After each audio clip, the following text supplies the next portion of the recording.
My wife became a doctor and celebrated by filing for divorce the same day. I signed without argument and vanished completely. 8 years. That's how long I spent building someone else's dream while mine collected dust in the corner.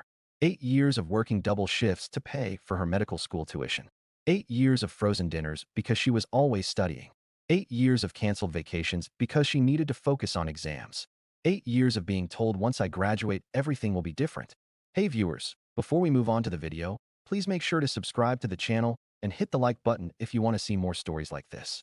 The graduation ceremony was on a Thursday in May. I requested the day off work specifically to be there. Even bought a new shirt for the occasion.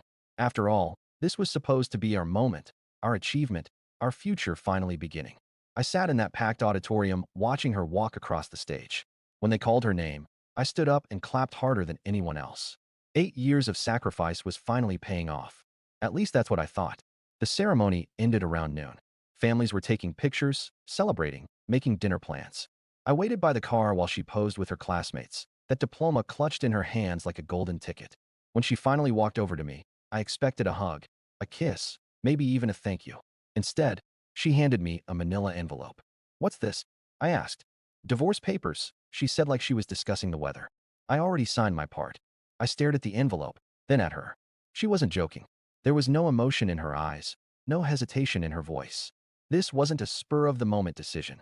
This was planned. "Are you serious right now?" "Dead serious. Look, I don't need you anymore. I have my degree.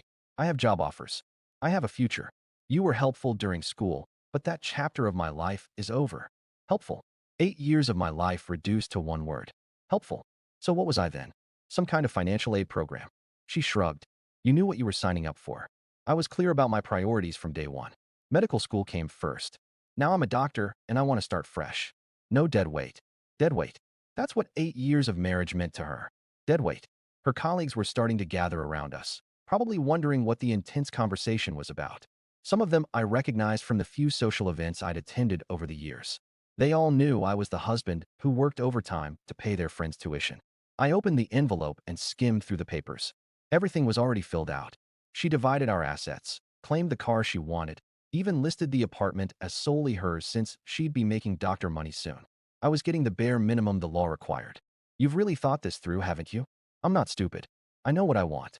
I looked around at her classmates watching us, at the families celebrating nearby, at the woman I'd spent 8 years supporting who was now discarding me like a used textbook. Then I did something that surprised everyone, especially her. I pulled out a pen from my jacket pocket and signed every page without reading the rest. Right there in the parking lot in front of her medical school colleagues. I ended our marriage with the same casualness she'd started this conversation. "There," I said, handing the papers back to her. "Congratulations on your graduation and your divorce." Her mouth dropped open. She'd expected drama, begging, maybe even anger. What she got was efficient cooperation. "Wait, that's it. You're not going to fight this? Try to talk me out of it." Why would I fight for someone who just called me dead weight? I turned and walked away from the car, leaving her standing there with her diploma in one hand and our signed divorce papers in the other. Behind me, I could hear her colleagues starting to whisper among themselves. I didn't look back. I didn't raise my voice. I didn't make a scene. I simply walked out of that parking lot and out of her life completely.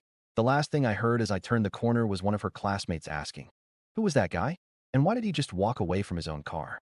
I kept walking. She wanted to start fresh with no dead weight. Perfect. She was about to find out exactly what dead weight I'd been carrying all these years. 3 days after the graduation parking lot incident, I was gone. Not just from the apartment, but from the entire state. While she was probably expecting me to come crawling back with apologies and flowers, I was executing the most thorough disappearing act of my life. The beauty of being married to someone who never paid attention to finances was that she had no idea what I actually controlled. She thought she was getting the apartment because she'd be making doctor money. What she didn't know was that I'd been paying the rent from my personal account for the past 2 years, not our joint account. The lease was in my name only. I spent those 3 days liquidating everything that mattered, closed our joint accounts, and moved my half to a new bank she'd never heard of, canceled the utilities that were in my name, transferred my phone number to a new carrier, even canceled the Netflix subscription she loved so much. By Saturday morning, I was loading my pickup truck with everything I actually cared about: clothes, tools, my grandmother's china that she never appreciated anyway, and my collection of vintage records she always complained were taking up space. Portland, Oregon became my destination. Not because I had ties there, but because I didn't. Clean slate in a city where nobody knew my story and nobody would think to look for me. The apartment I found was nothing fancy. One bedroom, 15 minutes from downtown with a view of a parking lot instead of the city skyline. She always talked about wanting, but it was mine. Completely, legally, financially mine. Landing a job took less than a week. Construction management for a mid-sized company that specialized in commercial buildings. The pay was solid, the hours were reasonable, and nobody asked about my personal life. Perfect. Meanwhile, back in our old city, she was discovering the reality of her fresh start. The first sign of trouble came when she tried to pay the rent.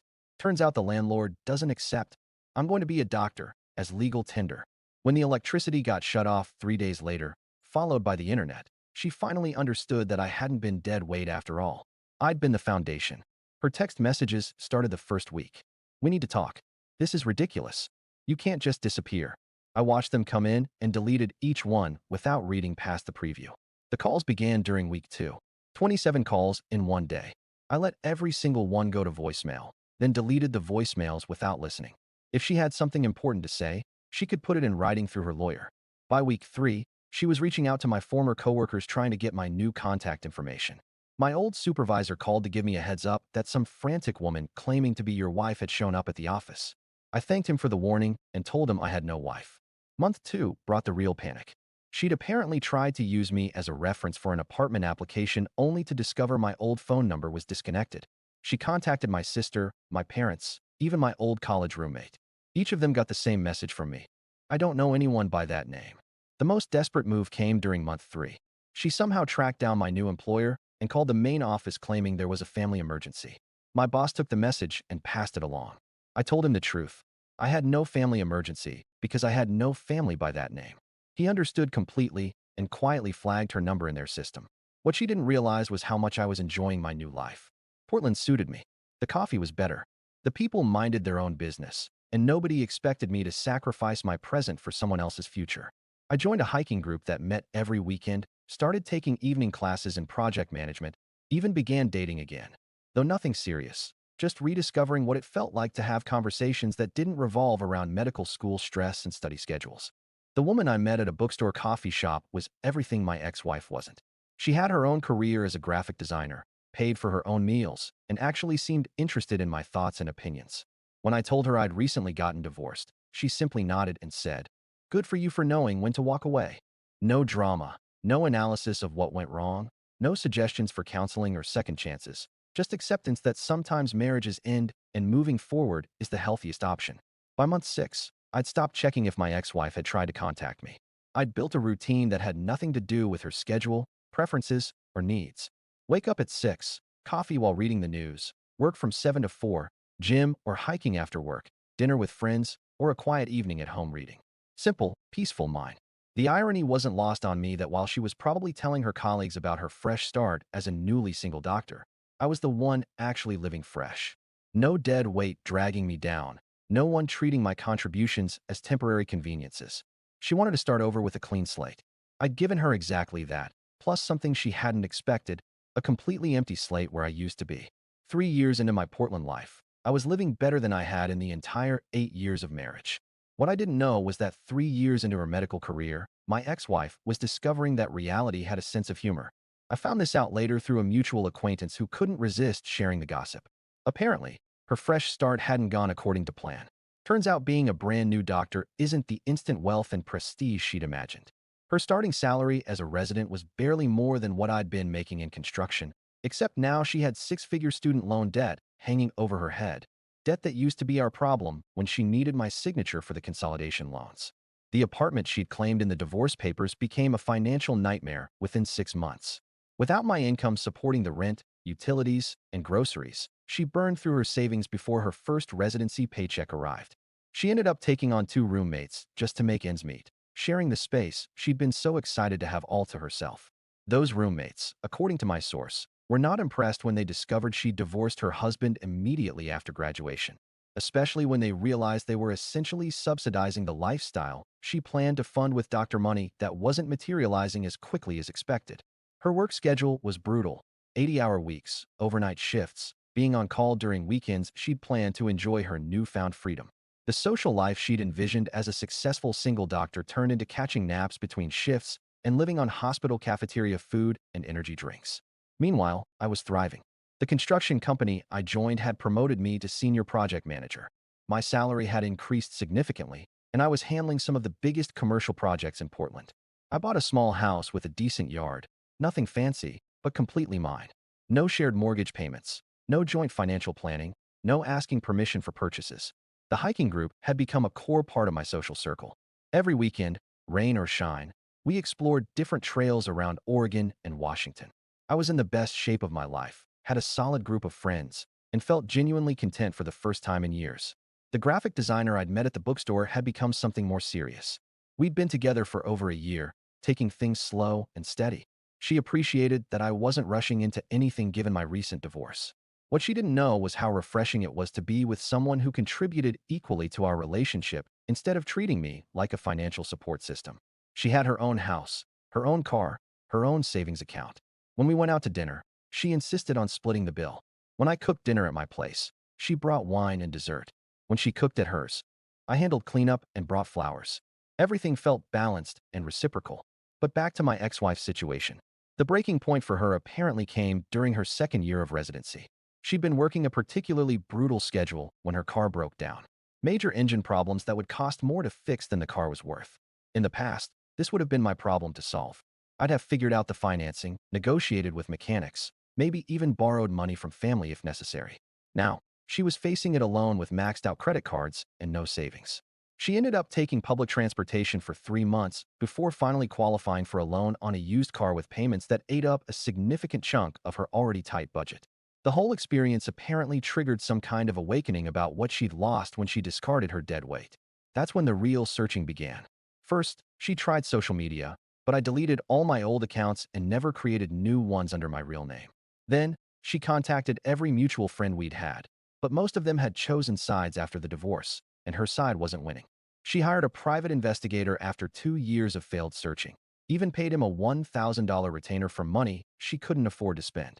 He found old addresses, previous employers, even tracked down family members who wouldn't tell him anything useful. The breakthrough came when she abused her access to medical databases during her third year of residency.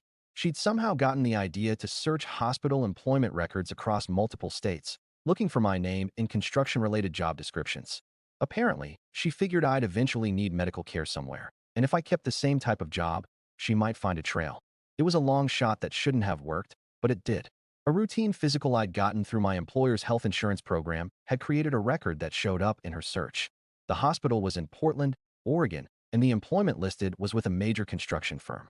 She'd found me. After 3 years of searching, she finally had a general location and enough information to track me down completely. What she didn't know was that the man she was looking for had evolved far beyond the person she'd discarded in that graduation parking lot. I wasn't the same guy who'd worked double shifts to pay her tuition. I wasn't the same man who'd accepted being called dead weight and helpful. I was someone who'd built an entirely new life without her in it. Someone who'd proven that her assessment of my value had been completely wrong. Someone who'd moved on so completely that her name rarely crossed my mind anymore.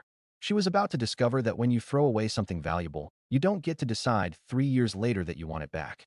The call started on a Tuesday morning in March. My phone showed 17 missed calls from a number I didn't recognize. Then the texts began flooding in. I know you're getting these messages. We need to talk about what happened. I made a mistake and I want to fix it. Please just call me back. I deleted each message without reading past the preview. After 3 years of complete silence, I wasn't interested in whatever crisis had suddenly made her remember my existence. The calls continued for 2 weeks. Different numbers now, probably borrowed phones from colleagues or friends. I blocked each one as soon as I identified the pattern. 17 calls Tuesday, 23 on Wednesday, 31 on Thursday. She was escalating, getting more desperate with each day of silence. Then she got creative. My work phone rang on a Friday afternoon. I was on site reviewing blueprints when the receptionist from our main office called. Hey, there's a woman here claiming to be your wife. Says there's a family emergency and she needs to speak with you immediately. What does she look like? The receptionist described her perfectly. My ex-wife had somehow found my employer and driven to Portland. She was sitting in our lobby right now, probably spinning some story about urgent medical news or family crisis. Tell her you couldn't reach me and that I'm out of state on a project for the next 2 weeks. Take her contact information and let her know someone will call her back. Got it. Should I actually call her back? No. An hour later, my supervisor called with an update. She'd waited in the lobby for 3 hours asking repeatedly if I'd returned any calls or shown up at different job sites. When it became clear I wasn't coming, she'd left her number and a handwritten note. What did the note say? Something about how you two need to discuss your future together. She seemed pretty upset when she realized we weren't going to help her track you down. Thanks for handling that professionally. No problem. We get crazy ex-wives sometimes. I'll flag her information in case she comes back. She didn't come back to the office, but she found other ways to make her presence known. She'd apparently spent the weekend driving around Portland looking for my truck in apartment complexes and restaurant parking lots. One of my hiking buddies called Sunday evening to let me know a woman matching her description had approached him at a coffee shop claiming to be looking for her estranged husband and showing him a photo on her phone. Dude, I didn't tell her anything, but she seemed really determined. Said she'd been searching for 3 years. Thanks for the heads up. If she approaches you again, you've never heard of me. Copy that. Monday brought a new strategy. She'd figured out that I lived somewhere in Portland and decided to blanket the city with her search. She posted on neighborhood Facebook groups, Nextdoor apps, even Craigslist missed connections, all with the same basic message. Looking for my husband. We lost touch after my medical residency. Please help me reconnect. My graphic designer girlfriend showed me one of the posts Tuesday evening. We were cooking dinner at my place when she pulled up Facebook on her phone. This is weird. Some woman is posting in all the Portland groups looking for her husband. She's using a photo that looks like it was taken years ago, and the whole thing sounds desperate. I looked at the post. Sure enough, it was a photo of me from our marriage, probably taken during some dinner out that I'd forgotten about. The caption read like something from a missed connections ad full of regret and promises to make things right. Sounds like someone who doesn't understand that some bridges can't be rebuilt once they're burned. My girlfriend nodded. The comments are pretty brutal. Most people are telling her that if her husband wanted to be found, he wouldn't have disappeared so thoroughly. She was right. The comment section was filled with people pointing out the obvious. Men don't vanish completely unless they have very good reasons. Several women had shared their own stories about ex-husbands who'd gone no contact, and the consensus was clear.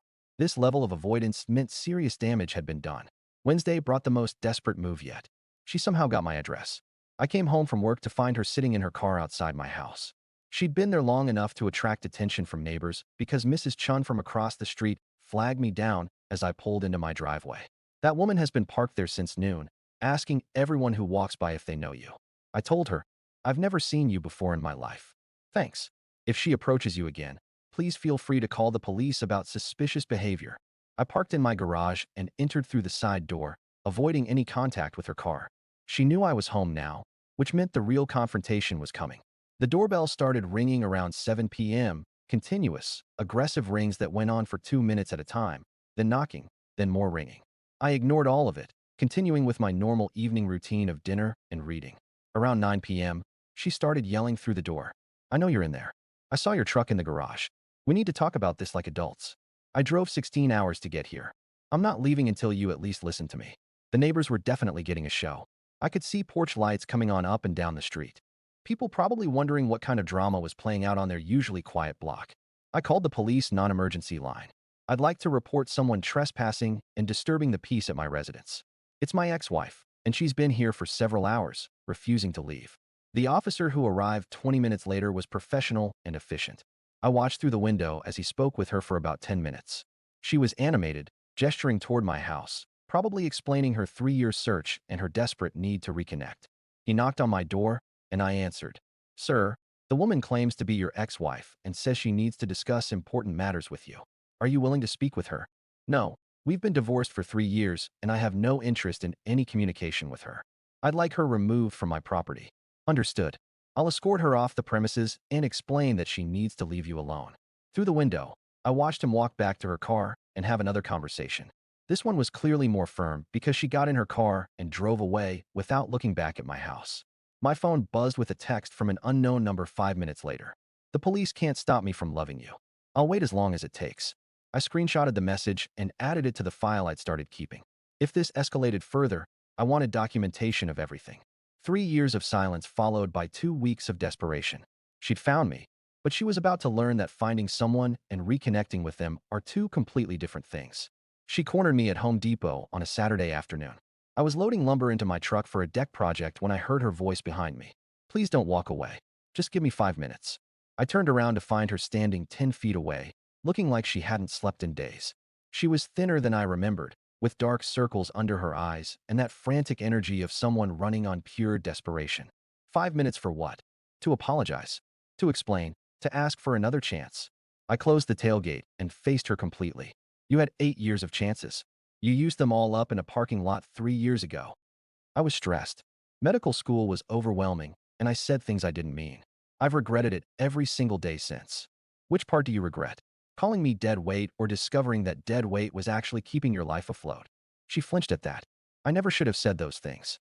I was scared about starting my career, and I thought I needed to be completely independent to prove I could make it as a doctor. How's that working out for you? Her jaw tightened. It's been harder than I expected. The hours, the money, everything. I realize now that I gave up the best thing in my life for a career that's not what I thought it would be. I leaned against my truck and crossed my arms. So, let me understand this. When you thought you were going to be wealthy and successful, you threw me away like garbage. Now that reality hit and you're struggling, suddenly I'm the best thing that ever happened to you. That's not how it was. That's exactly how it was. You said it yourself. You didn't need me anymore. I was helpful during school, but that chapter was over. Remember? She looked down at the ground. I was wrong. Yes, you were, about a lot of things. I know I hurt you, but we can fix this. We had something good before medical school took over everything. We can have that again. I almost laughed. We never had anything good. I had 8 years of being your personal support system while you chased your dream. You had 8 years of free financial and emotional labor while you figured out your career. Those are two completely different relationships. That's not fair. Fair? You want to talk about fair? Let me tell you what's been fair. You got exactly what you asked for, a fresh start with no dead weight. I got exactly what I deserved after 8 years of being taken for granted. A life where I'm valued. I value you. I always valued you. You valued what I provided. There's a difference. She stepped closer, and I could see tears starting to form in her eyes. I love you. I've always loved you. I just got confused about priorities. No, you didn't get confused. You got honest. For the first time in 8 years, you told me exactly what you thought of me and our marriage. The only thing that's changed is your circumstances. People change. I've changed. Have you? Or are you just desperate because being an adult is harder than you expected? She was quiet for a long moment, then tried a different approach. What can I do to prove that I'm different now? Nothing. Because I'm different now, too. What do you mean? I mean, I'm not the same man you discarded 3 years ago. That guy who worked double shifts to pay your bills. He's gone. The guy who accepted being called dead weight and helpful. He doesn't exist anymore. You're talking to someone completely different. I don't believe that. People don't just become different people. Sure they do, especially when they're forced to rebuild their entire life from scratch. Want to know what I've learned in the past 3 years? She nodded. I learned that I'm actually pretty good company when I'm not constantly worried about someone else's stress levels. I learned that I have interests and hobbies that don't revolve around medical school schedules. I learned what it feels like to have conversations that don't end with someone complaining about professors or rotations or board exams. Her face was getting redder with each point I made. I learned that when you date someone who has their own career and their own money, relationships become partnerships instead of charity cases. I learned that mutual respect is actually possible when both people contribute equally. You're dating someone? I'm engaged to someone. The words hit her like a physical blow. She actually stepped backward and put her hand to her chest. Engaged? 3 months ago. We're getting married in September. But we're still married. No, we're not. You divorced me, remember? Signed papers and everything. Very efficiently handled. Actually, we could still, if you wanted to try again. I don't want to try again. I want to continue moving forward with someone who chose me when she had options, not someone who only wants me back because her other options didn't work out. She was crying openly now. This isn't how this was supposed to go. How was it supposed to go? You were supposed to show up after 3 years, apologize for treating me like garbage, and I was supposed to gratefully accept you back into my life. Yes, no? I don't know. I just thought if I could find you and explain, you thought I'd be sitting around waiting for you to realize your mistake. Like I was just on pause until you decided you needed me again. She didn't answer, but the expression on her face confirmed exactly what she'd been thinking. Here's the thing you never understood about me. I don't wait around for people to figure out my value. When you threw me away, I took you at your word and moved on completely. The man you're looking for remarried someone who appreciates him from day one. I could appreciate you now. Too late. Someone else already does. I opened my truck door and got in. She stood there watching me, probably hoping I'd change my mind or offer some kind of hope for reconciliation. Instead, I rolled down the window and gave her one final piece of advice. Next time you find something valuable, try not to throw it away just because you think you found something better. Most people only get one chance to make that mistake. I drove away, leaving her standing in the Home Depot parking lot with the same expression she'd had 3 years ago when I'd signed the divorce papers. The difference was this time she understood exactly what she'd lost. 2 weeks after the Home Depot encounter, she made one last desperate move. She showed up at my workplace again, this time with a different story. She told our receptionist she was a doctor with urgent medical information about my health that required immediate discussion. My supervisor called me into his office. Your ex is back. This time she's claiming medical emergency. Should I call security? Actually, let me handle this one personally. I walked to the lobby where she was waiting, still in scrubs from what was probably a night shift. She looked even worse than before, like she'd been surviving on nothing but coffee and false hope. Medical emergency? I asked. I needed to see you. And you thought impersonating a doctor with urgent health information was the appropriate way to do that? I am a doctor. You're also a liar. There's no medical emergency, is there? She shook her head, tears starting again. Here's what's going to happen. I'm going to give you two things, and then this ends forever. I pulled an envelope from my jacket pocket. First, this is a restraining order. Any further contact from you, direct or indirect, becomes a legal matter that includes showing up at my work, my home, contacting my friends, or creating fake emergencies. Her hands were shaking as she took the envelope. Second, this is for you. I handed her a wedding invitation. My name and my fiancé's name were printed in elegant script along with the September date and Portland venue information. I want you to understand that I'm not just moving on from you. I've already moved on completely. The life I'm building has nothing to do with the life we had together. She stared at the invitation like it might disappear if she blinked. My fiancé knows about you. She knows about our marriage, our divorce, and your recent attempt to reconnect. She's not threatened by you because she understands something you never did. What's that? That when someone chooses you every day instead of just keeping you around until something better comes along, it creates a completely different kind of relationship. Security had arrived and was waiting nearby, probably called by the receptionist when she realized what was happening. These gentlemen are going to escort you to your car. If I see you again, if I hear from you again, if you contact anyone in my life again, the next conversation will be with my lawyer and the police. She was crying harder now, clutching the restraining order and wedding invitation. I know I made mistakes, but this feels cruel. Cruel would be leading you on, letting you think there was hope, or pretending that 3 years of rebuilding my life could be erased with an apology. This is honest. I love you. I know you think you do, but love isn't something you discover when you're desperate. Love is what you nurture when you have choices. Security stepped forward, and she let them guide her toward the exit. At the door, she turned back one last time. Will you ever forgive me? I already have. That's why I was able to move on completely. She left, and I never saw her again. 6 months later, I married my fiancée in a small ceremony surrounded by people who'd watched me build a new life from nothing. During my vows, I promised to choose her every day, not just when convenient. She promised the same thing back. Sometimes the best revenge isn't getting even. It's living so well that the people who discarded you realize they gave away something irreplaceable. My ex-wife wanted a fresh start with no dead weight. I gave her exactly that and built something better than anything we'd ever had together. She got what she asked for. I got what I deserved. We were both finally free. What do you think about this story? Let me know in the comments, drop a like, and don't forget to subscribe for more real-life stories.